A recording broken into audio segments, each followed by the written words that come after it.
Magandang araw mga kapuso. Andito tayo ngayon sa terminal ng Pier 1 ng Cebu City kung saan makikita na natin 2:00 ngayong hapon ang dagsana ng mga pasaherong naghihintay ng kanilang mga biyahe papunta sa kanilang mga rehiyon at probinsya.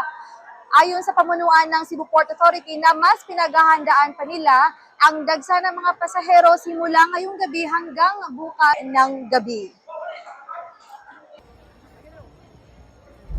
Ang uplang biyaheng ayos ay inactivate ng Cebu Port Authority o CPA simula noong December 20 hanggang sa January 4, 2026.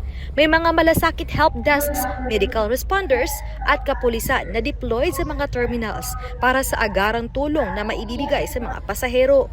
Pagsiguro din sa seguridad, may mga port police din, mga security officers, K9 units para sa mga explosives at narcotics. Mahigpit din ang ipinatutupad na security screening sa pagpasok pa lang sa mga terminals ng pier.